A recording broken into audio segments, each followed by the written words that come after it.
असं आहे, विरोधक विरोधकांची बाजू मांडतात, सत्ताधारी काम करत असतात. ही नेहमीच आहे लोकशाहीमध्ये. ही सगळी लोकशाही प्रक्रियेमधील एका रथाची सगळी चाकच आहेत. पुढचं आणि सत्तेमध्ये असणाऱ्यांनी सत्तेत मिळवायसाठी प्रयत्न करायचे आहेत आणि सत्तेत नसणाऱ्यांनी सत्ता मिळवायसाठी सत्तेत असणारी सत्ता टिकवायचा प्रयत्न करायचा. ही लोकशाहीची प्रक्रिया आहे. त्यामुळे त्यांनी आरोप केले, त्या आरोपात तथ्य किती, त्या आरोपामध्ये असलेल्यामध्ये त्याचं गांभीर्य किती, हा सगळा विचार करूनच सत्ताधारी पक्ष पुढचं पाऊल टाकत असतात. मुख्यमंत्र्यांनी जर धाराशिव म्हणत असतील, आम्ही औरंगाबादले असतो, त्यात काय फरक पडणार? त्यात काय मोठा वादाचा विषय आला? मला नाही वाटत वादाचा विषय गेल्या वेळी पक्षाचे जे आपले 19 मध्ये मग 5 वर्ष भारतीय जनता पक्षाचं सरकार होतं.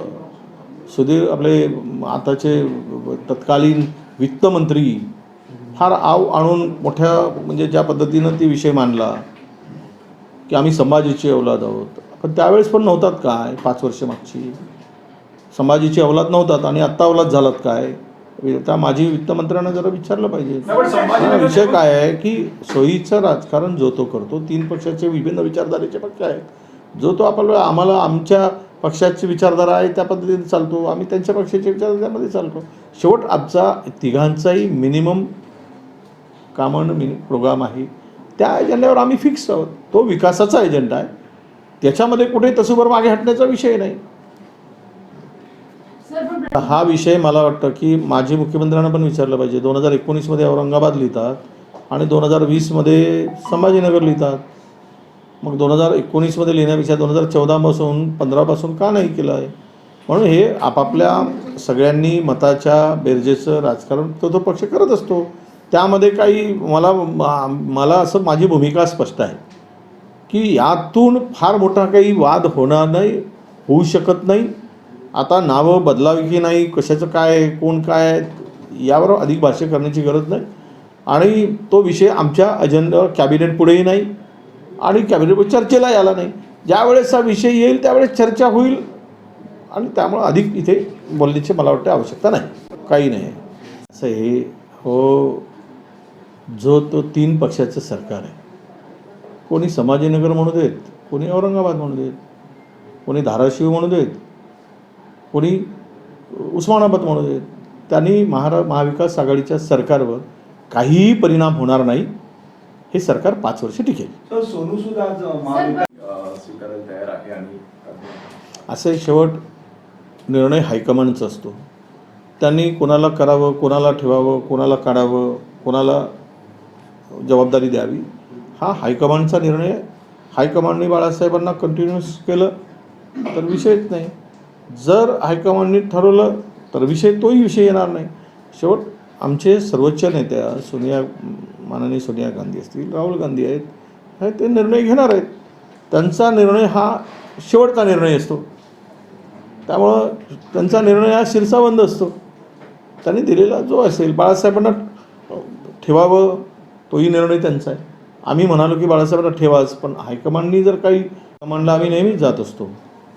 आणि तुमच्याच प्रसार माध्यमातून माझं नाव चर्चेत आहे सगळ्या चॅनलमधून. मलाच माहीत नव्हतं. त्यामुळं मला पत्रकारांनी विचारलं की क्या आपल्याला प्रदेशाध्यक्षाची जबाबदारी दिली तर आपण ती स्वीकाराल का? म्हटलं पक्ष देईल ती जबाबदारी स्वीकारू. ती कोणतीही देऊ देत, प्रदेशाध्यक्ष देऊ देत किंवा इतर काही जबाबदारी. कारण हायकमांडने दिलेली जबाबदारी काँग्रेसचा एक कार्यकर्ता म्हणून स्वीकारणं ही जबाबदारीच आहे. ती त्यामध्ये कुठेही पडण्याचा विषय नाहीच. शरद पवारांची भेट घेतली होती याच्यावरती काय नाही. शरद पवार साहेबांची भेट आमच्याकडे 1200 हेक्टर जागा MIDCची आत्ता शिल्लक म्हणजे उपलब्ध आहे मोठ्या प्रमाणात. तिथे वीज, पाणी सगळ्या गोष्टी आहेत आणि 1,12,00,000 हेक्टर जागा आहे. त्या ठिकाणी एक मोठा प्रोजेक्ट यावा म्हणून मी आणि खासदार दोघेही पवारसाहेबांना भेटलो. कारण त्यांच्या औद्योगिक क्षेत्रामध्ये त्यांची ओळख आहे आणि म्हणून अनेक उदा बिर्लाला जर सिमेंट इंडस्ट्री टाकायची असेल, रिलायन्सला टाकायची असेल किंवा मोठ्या इंडस्ट्रीज काही टाकत असेल, ऑटोमोबाईलचे रिलेटेड काही इंडस्ट्री टाकत असेल तर रेल्वेचा ट्रॅकही जवळ आहे, पाण्याची व्यवस्था आहे, विजेची व्यवस्था आहे आणि म्हणून एक औद्योगिक भरभराटीसाठी, कारण मागच्या 5 वर्षात उद्योग बंद पडले होते किंवा उद्योग नवीन येत नव्हते. अशा स्थितीमध्ये नवीन उद्योगाला चालना मिळावी हा त्यामागचा हेतू होता. सर, एक विचाराचा प्रश्न असा आहे, जुडिशरी होने से इसके बारे में भाष्य करना उचित नहीं होगा, ऐसा है मुझे कहना है. इसमें 2 बातें अलग अलग हैं. एक तो सेकंड स्टैंड के बारे में अभी रूरल एरिया में इसके पेशेंट बढ़ते जा रहे, विशेष रूप से रूरल एरिया में. अभी इसकी संख्या और न बढ़े इसकी भी चिंता सरकार को है. जी, सेकंड स्टैंड के बारे में अगर वो आता है तो 16 तारीख से वैक्सीनेशन का कार्यक्रम भी पैरेलल चलाया जा रहा है.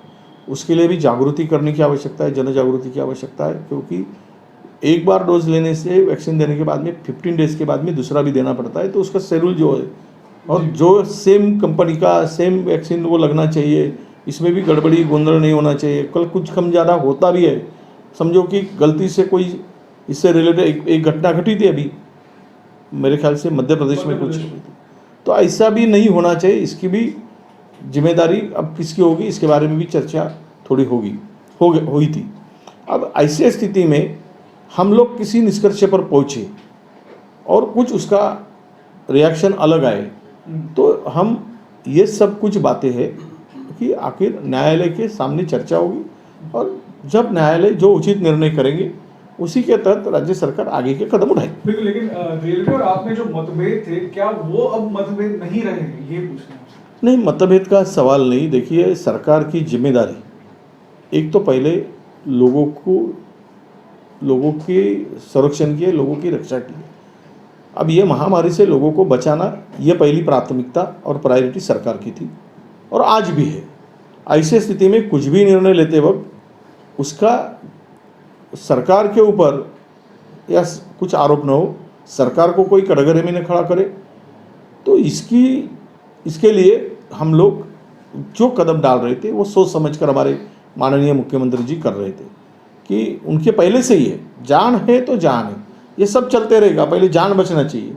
अगर उसी को दाव पर लगाकर कुछ निर्णय ऐसे लिया जाए तो फिर जनता को उसका ये खामियां भुगतना पड़ेगा. तो इसके लिए हमारे मुख्यमंत्री जी ने सोच समझकर कदम उठाया और आज रेलवे हो या हमारा सरकार, इसमें कोई मतभेद की मुझे गुंजाइश नहीं दिखती है. दोनों मिलकर समन्वय से और अच्छे तरीके से इसके ऊपर रास्ता हम बाजू रखने के बाद में सुप्रीम कोर्ट पे निर्भर करता है. जैसे वैक्सीन रोल आउट के लिए सरकार तैयार थी, उच्च न्यायालयामध्ये याचिका आहे आणि उच्च न्यायालयामध्ये, कारण आज याचिका ती पुढे ढकलली गेली, बुधवारी त्यावर निर्णय होईल. जे काही निर्णय माननीय उच्च न्यायालय देईल. वेळेचं नियोजन काय नाही, हा विषय आता माननीय कोर्टाच्या विचाराधीन नसल्यामुळे यावर अधिक भाष्य करणं हे उचित होणार नाही. सर, एक व्यक्त केली, कारण असं आहे की हा निर्णय होऊन जर 15-20 दिवस थांबले तर कशासाठी थांबतोय. आणि मग त्यांनी काय केलं की खरं म्हणजे आरक्षणाच्या संदर्भात कुठलाही वकील नेमताना सामान्य प्रशासन विभागाकडून नेमला जातो, परंतु सचिवांनी ती फाईल ओबीसी विभागाने तो वकील नेमावा असं म्हटलं. आमच्याकडे कुठेही स्वतंत्र असा निधी नाही आणि तो आम्हाला अधिकार नाही, म्हणून आम्ही सांगितलं की तो LNJDनी नेमावा आणि सामान्य प्रशासनाने त्याला पैसे द्यावेत. आमच्याकडे स्वतंत्र असा हेडच नाही यासाठी, तो सामान्य प्रशासन, कारण आरक्षणाची वर सगळी काम करण्याची जबाबदारी जी सामान्य प्रशासन विभागाची आहे, JADची आहे.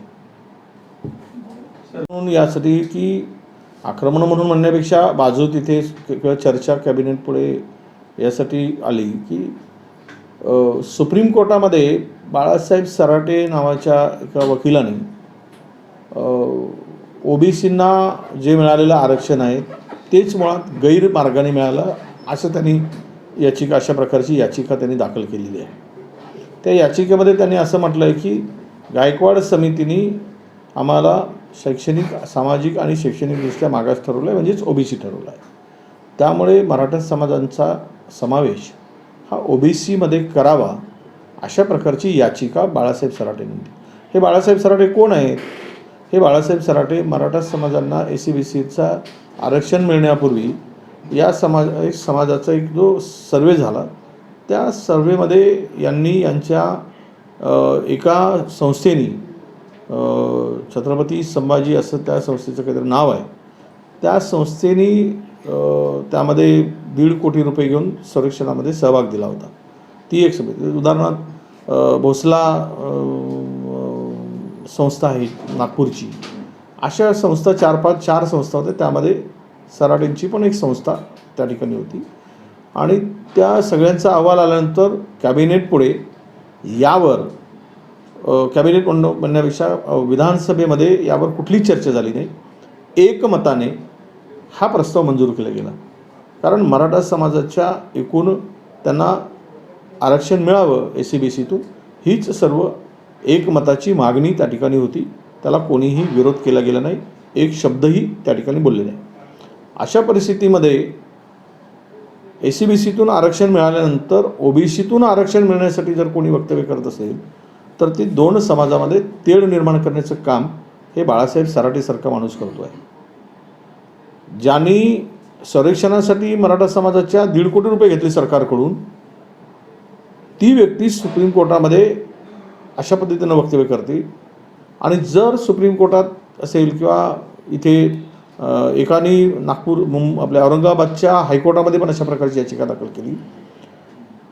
बघ, ती याचिकासुद्धा चर्चेला उद्या 25 तारखेला येईल. आणि अशा वेळेस OBCची बाजू भक्कमपणे तिथे मांडण्यासाठी आम्ही 10 दिवसापूर्वी मागच्या 2 कॅबिनेटच्या पूर्वी हा निर्णय घेतला होता तिथे वकील नियुक्त करायचा. परंतु त्याची अंमलबजावणी झाली नव्हती.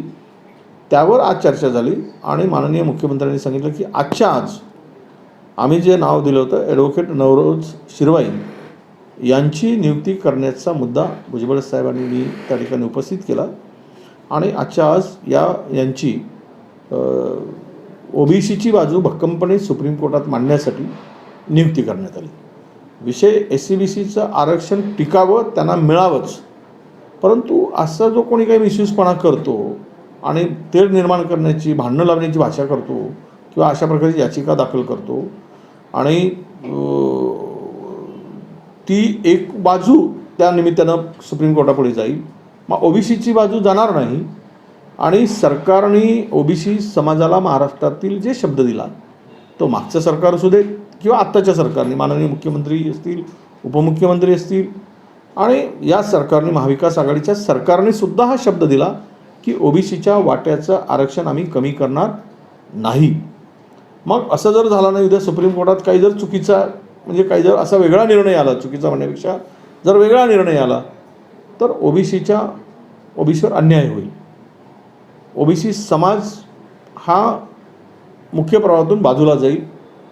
म्हणून या ठिकाणी ज्येष्ठ विधिज्ञाची आम्ही नवरोजींची नियुक्ती करण्याचा आज निर्णय झालेला आहे. निर्णय त्यापूर्वीच झाला, पण आज मात्र LNJDने त्याच्यावर आदेश काढण्याचा सुतोवाच झाला आणि आजच्या आज त्याची अंमलबजावणी करण्याचं मान्य केलं गेलं. समितीचा अहवाल आला. गायकवाड समितीचा अहवाल कॅबिनेट पुढे किंवा विधिमंडळापुढे यासाठीच मांडला गेला नाही की त्यावर चर्चा करून काही गोष्टी असल्या तर त्या उघड होतील आणि OBC आणि कुठल्या SCBCमध्ये असं जरा फॅन कमी करावं असतील.